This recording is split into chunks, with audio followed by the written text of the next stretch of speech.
Assalamualaikum dan salam sejahtera. Perdana Menteri Anwar Ibrahim berkata, dia tidak campur tangan langsung di dalam urusan mahkamah. Dan Anwar juga berkata dia telah bincang panjang lebar dengan Peguam Negara Idrus Harun tentang kes Ahmad Zahid Hamidi. Dan Anwar juga berkata, keputusan untuk menarik balik kes terhadap Ahmad Zahid Hamidi ataupun merehatkan kes itu ialah keputusan Peguam Negara dan bukan campur tangan Perdana Menteri. Bermaknanya Anwar is not involved. Yang membuat keputusan ialah Peguam Negara, bukan dia. Dan Anwar juga berkata dia adalah membincang isu Zahid Hamidi dengan Peguam Negara. Tapi itu bukan campur tangan. Anwar punya message ni mengelirukan, very confusing. Dia kata dia tak campur tangan, tapi dia kata dia ada bincang panjang lebar dengan Peguam Negara. Keputusan ni tak kena-mengena dengan Perdana Menteri, tapi keputusan Peguam Negara. Tapi semasa tu Peguam Negara sudah cuti, iaitu cuti sementara nak menunggu bersara. So technically Peguam Negara tidak lagi ada di dalam pejabat. Tapi mengikut Anwar, memang Peguam Negara nak selesai perkara ni, iaitu tentang Ahmad Zahid Hamidi sebelum dia bersara. His last action before he retire. So, apa maksud kenyataan ni? Ada ke tidak Anwar campur tangan dalam kes Ahmad Zahid Hamidi? Ataupun Anwar tidak terlibat langsung? Kita tak tahu. Sebab Anwar, seperti biasa, kenyataan dia very confusing. Sekejap macam ni, sekejap macam tu. Dan kalau berdasar kepada kenyataan Anwar, Anwar secara tak langsung ada terlibat di dalam kes Ahmad Zahid Hamidi. Keputusan Peguam Negara untuk merehatkan kes ini ataupun DNAA, discharge not amounting to acquittal, telah dibuat oleh pejabat Peguam Negara. Tidak semesti Peguam Negara sendiri. Attorney General's Chambers tak semesti Attorney General, sebab semasa tu Attorney General sudah tidak ada di dalam pejabat. Jadi DPP, Timbalan Pendakwa Raya yang telah pergi ke mahkamah dan telah telah maklumkan kepada hakim bahawasanya mereka tidak mau teruskan dengan kes Zahid ni, mungkin datang dari Jabatan Perdana Menteri memandangkan semasa itu Peguam Negara sudah tidak ada lagi di dalam pejabat. So there is a big question mark. Ada tanda soalan tentang what is going on. Siapa yang sebenar yang membuat keputusan? Siapa yang sebenar yang bertindak untuk DNA kan kes Zahid? Dan adakah ini datang dari higher level than Attorney General, memandangkan Attorney General semasa tu tidak lagi ada di dalam pejabat. A lot of questions. Tapi hari ini Anwar telah bangkitkan lagi soalan. Anwar kata Zahid menghadapi 47 charge, tapi 47 charge tu berkait dengan 47 cek atau 47 insiden di mana duit yayasan itu disalahguna ataupun didakwa disalahguna. So, bermaknanya tidak semesti 47 kesalahan, satu kesalahan yang melibatkan 47 insiden atau 47 peristiwa di mana cek diguna atau duit dibawa keluar. Maksud Anwar, why 47 charge? Satu charge untuk 47 pun cukup. So, Anwar pun berkata yang nampaknya charge 47 charge terhadap Zahid ni malafide. Niat tak baik. Malafide bermaksudnya niat tak baik. Dan Anwar juga beritahu Zahid di charge 47 charge apabila sepatutnya satu charge pun cukup untuk 47 keping cek misalnya. Tapi Zaid dihadapkan ke mahkamah atas 47 charge bukan kerana dia salah guna duit yayasan, bukan kerana dia curi duit yayasan ataupun dia criminal breach of trust, tetapi sebab Mahathir nak suruh Zaid tutup UMNO, bubar UMNO, dan semua ahli UMNO semasa itulah, semua ahli UMNO masuk Parti Peribumi bersatu. Dan oleh kerana Zaid enggan, Zaid refuse untuk bubar UMNO, untuk diregister UMNO, maka Zaid ditangkap dan dicharge untuk 47 kesalahan. Kesalahan sebenar, mengikut Anwar, kesalahan sebenar yang Zaid lakukan ialah dia tak mau bubar UMNO.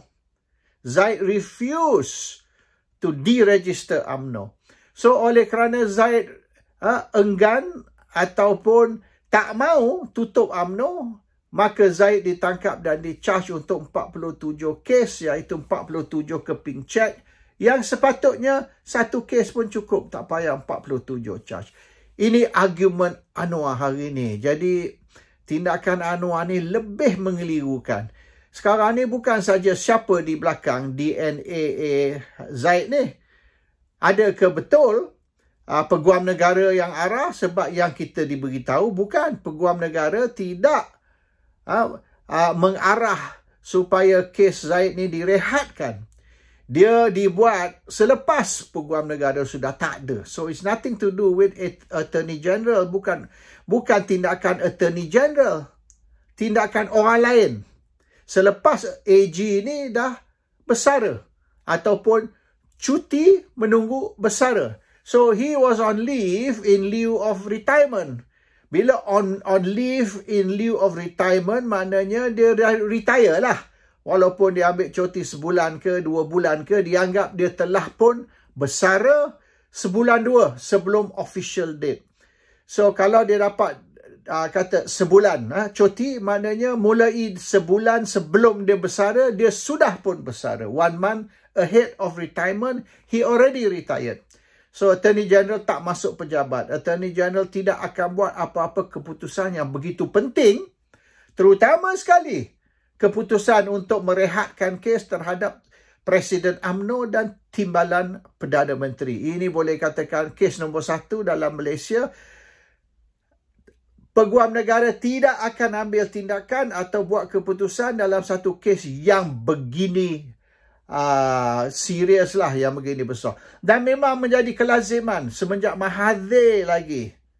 Menjadi kelaziman sebelum kes begini besar, yang melibatkan pemimpin parti ataupun melibatkan ahli kabinet ke pemimpin kerajaan, baik Peguam Negara, baik IGP, Ketua Polis Negara, ataupun Komisioner SPRM dan MACC Komisioner, tak kisahlah mana-mana satu agensi, SPRM ke, PDRM ke, AGC ke, mereka terlebih dahulu akan membincang dengan Mahathir.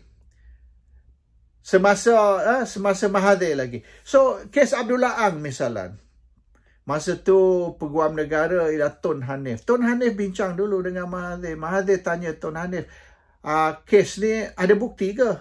Confirm ke? Bila Hanif kata confirm, bukti memang kukuh, maka Mahathir say, okay lah, go ahead. So, banyak kes yang high profile lah. Kita anggap kes high profile yang melibatkan pemimpin ke kroni kepada Perdana Menteri, mereka terlebih dahulu membincang dengan Perdana Menteri.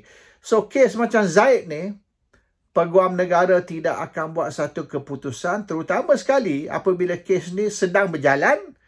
Kes ni sudah 5 tahun duduk dalam mahkamah, dibicarakan dan dibukti ada prima facie. Mustahil Peguam Negara nak rehatkan kes ni dalam keadaan sekarang. Kalau peringkat awal mungkin, bukan peringkat dah 95%, tinggal 5% saja lagi. Dan nampaknya kes ni memang Zaid kena. 5% more. At this dah boleh kata nak masuk ke peringkat nak gulung dah. tarik balik. Jadi memang mustahil itu berlaku kecuali Perdana Menteri terlibat atau arahan Perdana Menteri. So, benda ni sekarang menimbulkan macam-macam soalan. Dan jawapan Anwar hari ini menimbulkan lagi banyak soalan. Bermaknanya, mengikut Anwar, kes terhadap Zaid ni tak kena-mengena dengan 47 pertuduhan. Terutama sekali 47 pertuduhan tu satu pun cukup, tak payah 47. Itu apa point nombor 1. Point nombor 2 ni kata Zaid ni didakwa atau di-charge bukan kerana 47 cek atau 47 keping cek, tapi oleh kerana Zaid enggan bubar UMNO. Zaid enggan diregister UMNO. Jadi ini punishment atau balasan terhadap Zaid kerana isu politik. Tak kena dengan isu jenayah. This is a political move. Zaid refused to close down UMNO. Maka Zaid dihukum kerana itu. Bukan kerana dia salah guna kuasa ke, curi duit dan sebagainya. It's a very serious charge. Bermaknanya Anwar mengaku dua perkara. Satu, masa Pakatan Harapan kerajaan dulu, Pakatan Harapan banyak nyaya orang yang tidak mau ikut cakap Pakatan Harapan. Misalan, Zaid Hamidi. Dia tak mau ikut cakap Pakatan Harapan. Pakatan Harapan nak suruh dia bubar UMNO. Dia tak mau. Oleh kerana tu, Zaid ditangkap dan di-charge. Dan 47 pertuduhan ni alasan malafide, is an excuse to arrest and charge him. Itu bukan kesalahan yang sebenarnya. In fact, kesalahan yang sebenar kalau betul-betul satu charge cukup. Tak payah 47 charge. Ini Anwar cakap. So, Pakatan Harapan mengamalkan selective prosecution, okay, and also political persecution. Dua. Selective prosecution, political persecution. Ini amalan Pakatan Harapan untuk nak mengenakan musuh mereka. Ini Anwar cakap. So, tak kisahlah masa tu Perdana Menteri Dr. Mahathir ke Perdana Menteri siapa sekalipun, is kerajaan Pakatan Harapan. Dan kerajaan Pakatan Harapan membuat Zaid ni mangsa politik. Political persecution. Tak kena mengena dengan jenayah. It's all politik. So, maksud Anwar hari ni, Zaid mangsa politik. Okay, tindak balas politik atau dendam politik. So, yang sekarang ni, yang banyak kes-kes lain ni, kita boleh anggap juga sebagai selective prosecution dan political persecution. Dua. Sebab ini amalan Pakatan Harapan mengikut Anwar. Tak kisahlah Perdana Menteri siapa masa tu dan Perdana Menteri siapa masa ni. Tapi Pakatan Harapan memang mengamalkan tindakan undang-undang terhadap musuh politik mereka. Dan inilah maknanya nasib Ahmad Zaid Hamidi. A victim of political persecution and selective prosecution. So, Anwar sendiri confirm benda ni.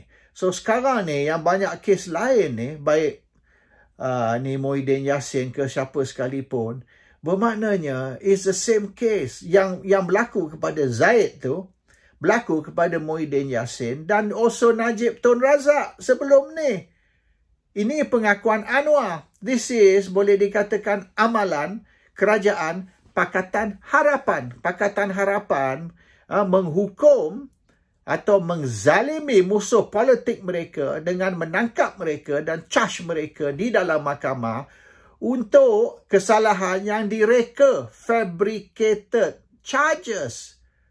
So, boleh kita anggap sistem kehakiman Malaysia ni semenjak dulu diguna atau disalahguna untuk mengenakan musuh politik. So, kalau you ditangkap dan you di-charge di dalam mahkamah, tidak semesti you bersalah.